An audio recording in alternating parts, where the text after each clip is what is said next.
ആഹാ, കൊള്ളാലോ. ഞങ്ങളുടെ വിശാലമായ ഫാമിലിയിലേക്ക് ഒരു പുതിയ മെമ്പറിനെ കൂടെ സ്വാഗതം ചെയ്യുന്നു. ഇനി ചൂടുള്ള വിഭവങ്ങളുമായി ഈ നഗരവീതിയിലൂടെ താനും തൻ്റെ ഈ പടക്കുതിരയും തലങ്ങും വിലങ്ങും പാഞ്ഞു നടക്കട്ടെ. Thank you bro. അതെ, ഇതൊക്കെയായിട്ട് ഇവിടെ കുറ്റിയടിച്ചിരുന്ന ഓർഡർ വന്ന് നമ്മുടെ ഫോണിൽ കയറില്ല. നല്ല കുറച്ച് റെസ്റ്റോറൻറ്റുകളുടെ പരിസരത്തൊക്കെ ചുറ്റിപ്പറ്റി നിൽക്കണം, എന്നാലേ ഗുണമുണ്ടാവും. ആ, വലിയ രീതിയിൽ ഗുണം ഉണ്ടാവാൻ വേണ്ടിയൊന്നുമല്ല. ചുമ്മാ രാവിലെ മുതൽ വൈകിട്ട് വരെയുള്ള ഈ ബോറടി ഒന്ന് മാറി കിട്ടണം. വെറുതെ ഒരു ടൈം പാസ്, അത്രേ ഞാൻ ഉദ്ദേശിക്കുന്നുള്ളൂ. ആഹാ, അത് പൊളിച്ചു. ടൈം പാസിന് വേണ്ടി ജോലി സമ്പാദിച്ച ഒരാളെ ഞാൻ ആദ്യമായിട്ട് കാണുക. അതെ, ഒരു പ്രശ്നമുണ്ടല്ലോ ബ്രോ. ഇനി എന്താ പ്രശ്നം? അല്ല, ഡ്യൂട്ടി കഴിയുമ്പോ ഈ യൂണിഫോമും ബാഗും എന്ത് ചെയ്യും? ഇതുമായിട്ട് എനിക്ക് വീട്ടിൽ ചെല്ലാൻ പറ്റില്ലല്ലോ. ഓ, പറഞ്ഞ പോലെ അങ്ങനെ ഒരു പ്രശ്നമുണ്ടല്ലോ. ആ, ഒരു വഴിയുണ്ട്. ഞാൻ നമ്മുടെ തുഷാര ഡ്രൈവിനിലെ മാനേജർ മോഹനേട്ടനോടൊന്ന് പറയാം. ബാഗും യൂണിഫോമും അവിടെ സൂക്ഷിക്കാനുള്ള ഏർപ്പാട് ചെയ്യാം. എന്താ? ഓക്കെ, അത് മതി. അല്ല സുഹൃത്തെ, എനിക്കൊരു സംശയം. തൻ്റെ വീട്ടുകാരെങ്ങാനും തന്നെ ഈ വേഷത്തിൽ കണ്ട ഇയാൾക്ക് ജോലി വാങ്ങി തന്നതിന് എല്ലാവരും കൂടെ എന്നെ പഞ്ഞിക്കിടുവോ? അതോർത്ത് ചേട്ടൻ പേടിക്കണ്ട. ആ, അതിനുള്ള സാധ്യതയൊക്കെ ഉണ്ട്. അയ്യോ ഈശ്വര, താൻ പരമാവധി പിടികൊടുക്കാതെ നോക്കണേ. ഞാൻ ഏറ്റുന്നേ. ബ്രോ ധൈര്യമായിട്ടിരിക്കെ. ചേട്ടൻ ഒരു കുഴപ്പം വരാതെ ഞാൻ നോക്കിക്കോളാം.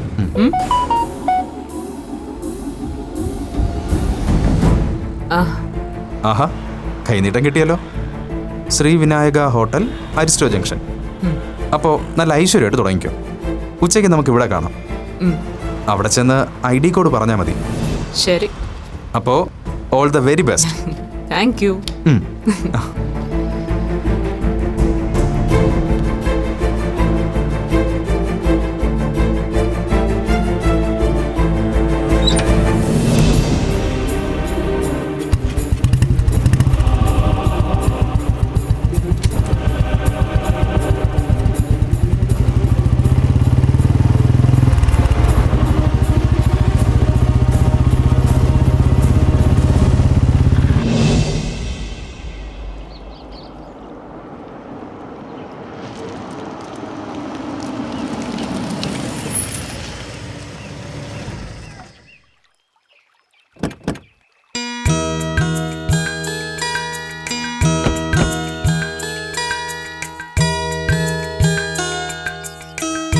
ഈ നഗരത്തിലേക്ക് വന്ന ശേഷം എനിക്ക് ഏറ്റവും ഇഷ്ടപ്പെട്ട സ്ഥലങ്ങളിൽ ഒന്നായത് a calm and cool place.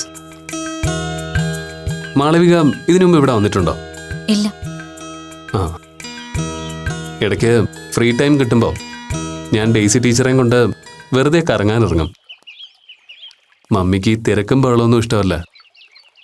അതുകൊണ്ട് മിക്കവാറും സിറ്റിയിൽ നിന്ന് കുറച്ച് മാറിയുള്ള റോഡിലൂടെയാവും കറക്കം. അങ്ങനെ ഒരു കറക്കത്തിനിടയിൽ വന്ന് പെട്ടതാ ഇവിടെ. ടീച്ചർക്കും ഈ സ്ഥലം അങ്ങ് നന്നേ ബോധിച്ചു. ഇപ്പോ ഡ്രൈവിങ്ങിന് പോവാന്ന് പറഞ്ഞ് ആദ്യം പറയും നേരെ ഇങ്ങോട്ട് വിട്ടോളാൻ. പിന്നെ വന്ന് എനിക്കും ഇവിടെ അങ്ങ് ഇഷ്ടമായി. വല്ലാത്തൊരു പോസിറ്റീവ് വൈബുണ്ട് ഇവിടെ. ഡോക്ടർക്ക് എന്താ എന്നോട് സംസാരിക്കാനുണ്ടെന്ന് പറഞ്ഞത്? Yes, I am coming to it. മാളവികയോട് ഞാൻ തുടക്കത്തിൽ പറഞ്ഞല്ലോ, തൻ്റെ ഫ്രണ്ട് അപ്പുവിനെ കുറിച്ച്, ആ കുട്ടിയുടെ പ്രോബ്ലത്തെക്കുറിച്ച് എനിക്കൊന്നും അറിയില്ല. പക്ഷേ കിട്ടിയ ചെറിയ ചെറിയ സൂചനകൾ വെച്ച് ആ കുട്ടിയെ എന്തോ ഒരു വലിയ പ്രോബ്ലം അലട്ടുന്നുണ്ടെന്ന് ഞങ്ങൾക്ക് മനസ്സിലായി. ഞങ്ങളെന്ന് ഉദ്ദേശിച്ചത് ടീച്ചറേയും കൂടി ചേർത്താണ് കേട്ടോ. അപ്പുവിനെ കണ്ട ദ വെരി ഫസ്റ്റ് ഡേ മുതൽ എനിക്ക് ആ കുട്ടിയുടെ രൂപവും പെരുമാറ്റവും ഒക്കെ മുമ്പ് എവിടെയോ കണ്ട് പരിചയമുള്ള ഒരാളുമായിട്ട് നല്ല സാമ്യം തോന്നി. പക്ഷെ അത് ആരുമായിട്ടാണെന്ന് പെട്ടെന്ന് എനിക്ക് റിലേറ്റ് ചെയ്യാൻ പറ്റിയില്ല. ഈ അടുത്ത ദിവസങ്ങളിൽ പെട്ടെന്ന് അപ്പുവുമായി സാദൃശ്യമുള്ള ആ മുഖം ഓർമ്മ വന്നത്. ആരായിരുന്നു അത്? ബാംഗ്ലൂരിൽ മെഡിസിൻ എൻ്റെ ഒപ്പം ഒരു കുട്ടിയുണ്ടായിരുന്നു, ഒരു സാറാ മറിയ. ഹെയർ കട്ടിലും ബോഡി ലാംഗ്വേജിലും ഒക്കെ തൻ്റെ അപ്പുവുമായി നല്ല റിസംബ്ലൻസ് ഉണ്ടായിരുന്നു സാറയ്ക്ക്. സാറ ആരോടും അധികം സംസാരിക്കാറില്ലായിരുന്നു. എപ്പോഴും തനിച്ചിരിക്കാനും പുസ്തകങ്ങൾ വായിക്കാനും ഇഷ്ടപ്പെട്ടിരുന്നു.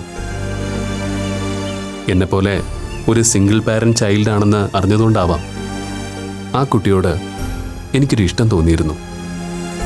അതൊരു ക്രഷൊന്നും അല്ലായിരുന്നു കേട്ടോ. എന്തോ ആ കുട്ടിയോട് കൂടുതൽ അടുക്കണമെന്നും നല്ല ഫ്രണ്ട്സ് ആവണമെന്നും ഒരു താല്പര്യം, അത്രമാത്രം. പക്ഷേ സാറ് ഒരിക്കലും എനിക്ക് പിടി തന്നില്ല. എനിക്ക് മാത്രമല്ല, ആർക്കും. എല്ലാവരിൽ നിന്നും കൃത്യമായി അകലം പാലിച്ച് ഒഴിഞ്ഞു മാറി നടക്കുന്ന ഒരു ഇൻട്രോവേർട്ട് ക്യാരക്ടർ. സാറാ മറിയ ഇന്ന് ജീവിച്ചിരിപ്പില്ല.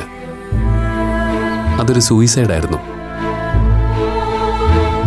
3-ാം വർഷത്തിലെ ക്രിസ്മസ് വെക്കേഷന് മറ്റു കുട്ടികളെല്ലാം വീട്ടിലേക്ക് പോയപ്പോൾ ഹോസ്റ്റൽ കോമ്പൗണ്ടിലെ നിറയെ പൂത്തു നിന്ന ഒരു ഗുൽമോഹർ മരത്തിന്റെ ചില്ലയിൽ സാറ തന്റെ ജീവിതം അവസാനിപ്പിച്ചു. അത്രയും വലിയൊരു മരത്തിൽ അവൾ എങ്ങനെ കയറിയെന്നോ എന്തിനത് ചെയ്തുവെന്നോ ഇപ്പോഴും ആർക്കും അറിയില്ല.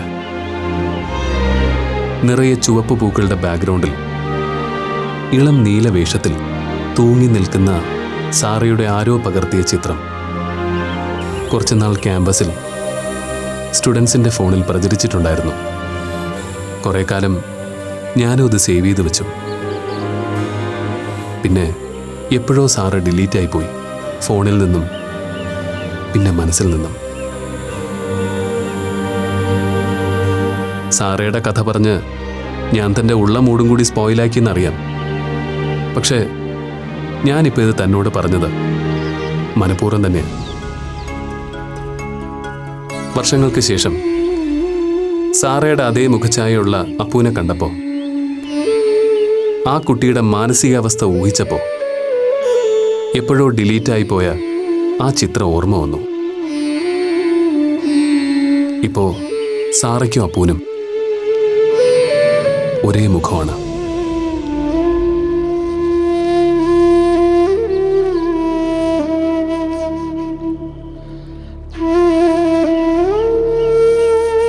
തന്നെ വിഷമിപ്പിക്കാൻ വേണ്ടി പറഞ്ഞല്ല. അന്ന് സാറ എന്തിനത് ചെയ്തുവെന്ന് ഇപ്പോഴും എനിക്കറിയില്ല. നാളെ അപ്പു അങ്ങനെ ചെയ്യാതിരിക്കണമെങ്കിൽ ആ കുട്ടിയുടെ യഥാർത്ഥ പ്രശ്നം എന്താണെന്ന് എനിക്കറിയണം. എങ്കിൽ അങ്ങനെ ഒരു അവസ്ഥ ഒഴിവാക്കാൻ എനിക്ക് കഴിയുന്നതിൻ്റെ മാക്സിമം ഞാൻ ചെയ്യും. അപ്പവും ഒരിക്കൽ അതിന് ശ്രമിച്ചതാ. ഭാഗ്യം കൊണ്ട് മാത്രം അവളെന്ന് രക്ഷപ്പെട്ടത്. യെസ്, ഞാനത് അറിഞ്ഞു. തൻ്റെ അച്ഛനും അമ്മയും ടീച്ചറിനോട് ആ ഇൻസിഡൻറ്റിനെ പറ്റി പറഞ്ഞിരുന്നു. പക്ഷേ അതിൻ്റെ കാരണം മാത്രം പറഞ്ഞില്ല. എപ്പോഴെങ്കിലും വിജയങ്ങളോ ഗീതേൻ്റെയോ അപ്പുവിൻ്റെ റിയൽ പ്രോബ്ലം എന്താണെന്ന് വെളിപ്പെടുത്താതെ അവരായിട്ടത് മമ്മിയോട് പറയില്ല എന്ന് പറഞ്ഞു. ഒരുപക്ഷെ അപ്പുവിൻ്റെ പാരൻസിനേക്കാൾ നന്നായി ആ കുട്ടിയുടെ യഥാർത്ഥ പ്രശ്നം എന്താണെന്ന് അറിയുന്നത് മാളവികയ്ക്ക്. അതുകൊണ്ട് ആ കുട്ടിക്ക് വേണ്ടി മാളവിക ഇങ്ങനെ സ്വയം സഫർ ചെയ്യുന്നത് ശരിയല്ലേ? നോക്കു മാളവിക, ഒരിക്കൽ അറ്റംപ്റ്റ് ചെയ്ത് പരാജയപ്പെട്ടെന്ന് കരുതി അപ്പു ഇനിയും സൂയിസൈഡിന് ശ്രമിച്ചുകൂടായികയില്ല. അവളെ മറ്റൊരു സാറയാകാൻ വിട്ടുകൊടുക്കണോ നമുക്ക്? അവളുടെ പ്രശ്നം എന്താണെങ്കിലും, അതെത്ര പേഴ്സണൽ ഇഷ്യൂ ആണെങ്കിലും മാളവിക അതെന്നോട് തുറന്നു പറയണം. Please, it's a request. അപ്പുവിൻ്റെ ഇപ്പോഴത്തെ ക്രൈസിസിന് ഒരു പരിഹാരം കണ്ടുപിടിക്കാൻ പറ്റിയ, അതിലൂടെ 2 ഫാമിലിക്കും നഷ്ടപ്പെട്ട പലതും നമുക്ക് തിരിച്ചു പിടിക്കാൻ പറ്റിയേക്കും. And I am very confident. So please.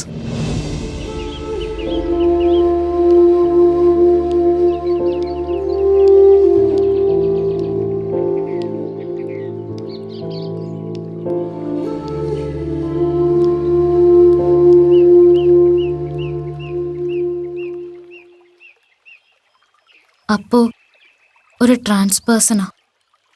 അതാ അവളുടെ problem. You mean a trans man? Yes.